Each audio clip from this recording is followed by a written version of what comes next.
Hello student, we start standard 7 science chapter number 3 property of natural resources. Previous class में हमने properties of air के बारे में पढ़ा था. अब हम पढ़ें scattering of light, temperature regulation, transmission of sound. उससे पहले हम एक एक्टिविटी करते हैं. Dip an uncorked inverted empty bottle in a slanting position into the water in a white container. What do you observe? एक अनकॉक्ड इन्वर्टेड एम्प्टी बॉटल को लेंगे और स्लांटिंग पोजीशन में आप वाटर के कंटेनर में डालेंगे. तो आप क्या देखते हैं? आप इसको जब अंदर डालते हैं तो आप देखते हैं कि उसमें से एयर के बबलिंग साउंड के साथ निकलने लगते हैं. एयर के बबल्स बबलिंग साउंड के साथ निकलने लगते हैं. तो जो एयर के बबल्स हैं वो एम्प्टी बॉटल से आते हैं और क्या होता है कि वाटर अंदर जाने लगता है. जो वाटर है वो एम्प्टी बॉटल में भरने लगता है. तो ये जो एम्प्टी बॉटल है वो एक्चुअली एम्प्टी नहीं रहती है. इसके अंदर क्या रहता है? एयर रहती है. It's occupied by air. वो एयर से फिलअप रहता है और जैसे एयर बाहर आने लगती है तो ये वाटर अंदर जाने लगता है और बॉटल भरने लगती है. तो हम इससे ये क्या शो करता है, ये एक्टिविटी ये शो करती है कि एयर है वो स्पेस भी ऑक्यूपाई करता है. What changes take place in a balloon on a feeling air in it? आप अगर किसी बलून में एयर फील करते हो तो क्या होता है?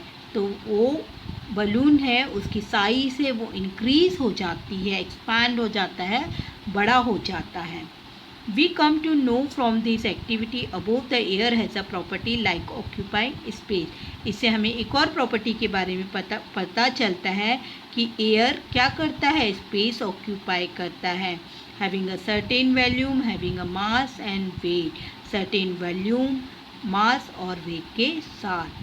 अब हम पढ़ रहे हैं स्कैटरिंग ऑफ लाइट. आपने देखा है लाइट स्प्रेड होती है हमेशा.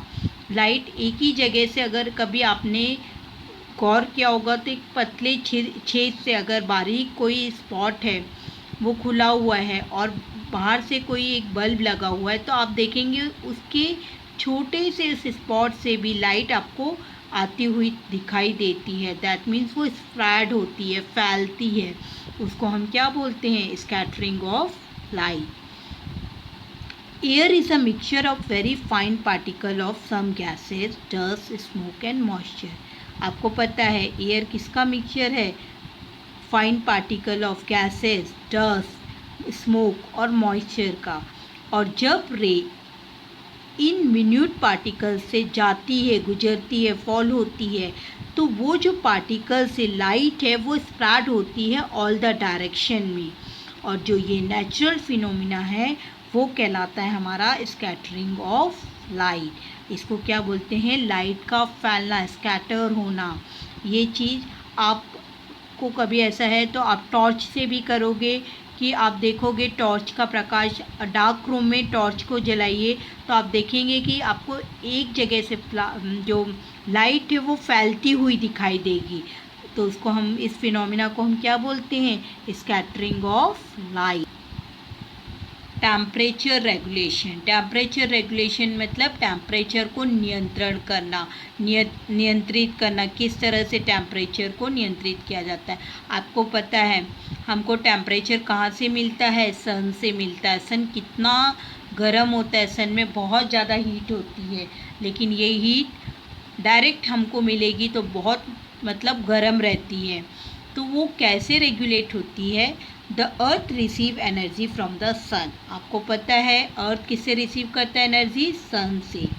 This energy is reflected by the earth in the form of heat. और ये एनर्जी हमको अर्थ से किस फॉर्म में मिलती है? हीट के फॉर्म में.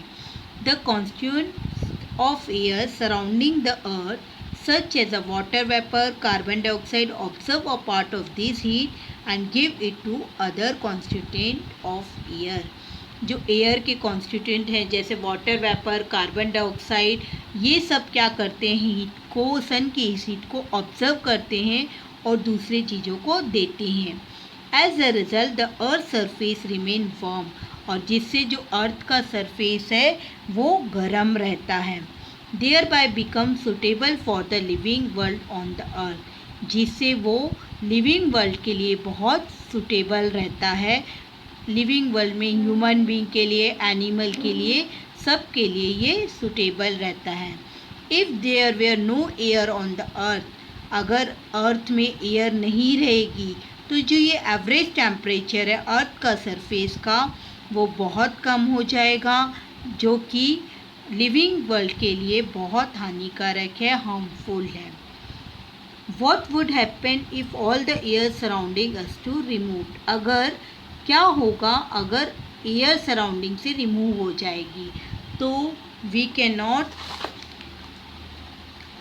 We will no longer be able to survive, हम ज़्यादा समय तक नहीं रह सकते, क्योंकि एयर में वेरियस कंपोनेंट हैं जो हमें हेल्प करते हैं। जैसे एयर में ऑक्सीजन है जो कि हमको ब्रीथिंग के काम में आती है, और भी कई गैसेस हैं जो हमारे लिए बहुत हेल्पफुल होती हैं।